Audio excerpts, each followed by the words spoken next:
Então, amados, o governo Deodoro da Fonseca ele se instaurou em 1891 e os cafeicultores paulistas, que são as classes dominantes da época, junto com os militares, é que vão compor nesse primeiro momento o parlamento brasileiro. E havia uma desconfiança muito grande do parlamento de que o Deodoro da Fonseca, que tinha sérios traços autoritários, ele fechasse o Congresso. Pois bem, o Floriano, nos desentendimentos com o Congresso Nacional, na época ele fechou o Congresso, o que gerou uma revolta da Armada. O fechamento do Congresso se deu também pelas pressões geradas pela política do Deodoro da Fonseca, que colocou como seu ministro da Fazenda o Rui Barbosa. Então pediram a deposição do Rui Barbosa, o Rui Barbosa é deposto, não se consegue resolver ali naquele momento a crise do encilhamento, e essa crise do encilhamento custa, né, o fechamento do Congresso, que há um desentendimento entre o Deodoro da Fonseca e os cafeicultores paulistas principalmente. E nesse desentendimento e fechamento do Congresso, a Marinha se revolta e surge a revolta da Armada, que acaba depondo o Deodoro da Fonseca. É interessante ver uma coisa, como é que o Deodoro chega ao poder? O Deodoro chega ao poder através do voto, certo, desses parlamentares. Então, o voto foi um voto fechado na Câmara, que elegeu o Deodoro, e na época se elegia o presidente e o vice. Então tinha duas votações, se elegia o presidente e elegia o vice. No caso, o Deodoro da Fonseca concorreu com Prudente de Moraes, que era um poderoso cafeicultor paulista, que depois vai se tornar, inclusive, presidente do Brasil, no período da República Oligárquica. E nesse processo de disputa, o Deodoro teve um pouco mais de votos, acabou sendo eleito, e o vice do Prudente de Moraes, que era o Marechal Floriano Peixoto, o Floriano Peixoto acaba sendo eleito. Então você tem um processo em que o presidente eleito é de uma chapa e o vice é de outra. E o Floriano teve uma votação bem mais expressiva, inclusive, como vice. Né?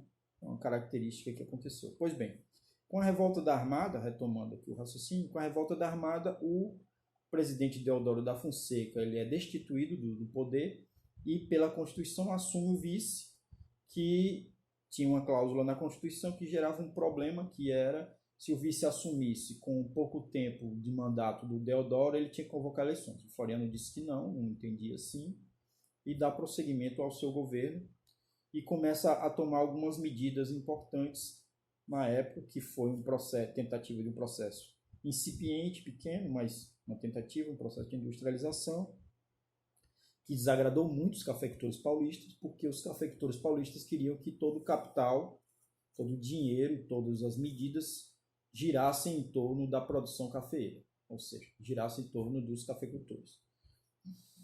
Uma outra medida importante que ele tomou foi tentar corrigir a política equivocada do Rui Barbosa na época do encilhamento, que permitiu uma emissão exagerada de moedas. Ele vai tentar controlar a emissão de dinheiro para conter a inflação.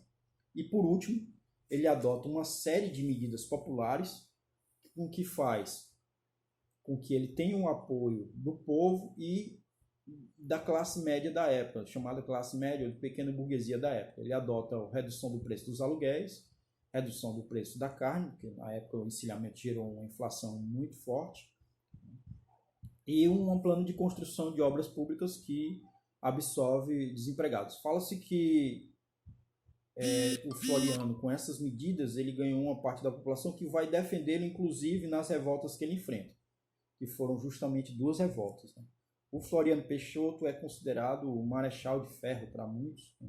Porque ele passou por o seu governo enfrentando duas fortes revoltas. A segunda revolta da Armada, que se enfrenta contra o seu governo, e a revolta federalista, que foi no Rio Grande do Sul, onde teve mais forte. A revolta da Armada se uniu, inclusive, que é a revolta da Marinha contra o Floriano, se uniu porque queria chamar novas eleições. A ideia deles era chamar novas eleições, Floriano não aceita, e aí a Marinha se subleva, se revolta contra o governo. Na revolta federalista, dois partidos do Rio Grande do Sul, o Partido Republicano Rio-Grandense, liderado por Júlio de Castilhos, e o Partido Federalista, liderado por Silveira Martins. O Partido Republicano Rio-Grandense recebeu o apelido de Pica-Paus, e o Partido Federalista recebeu o apelido de Maragatos. Então, a revolta entre Maragatos e Pica-Paus no Rio Grande do Sul, ou revolta federalista, ou revolta da degola, porque eles degolavam os adversários e cortavam a cabeça dos adversários, e ficou conhecido também como revolta da degola.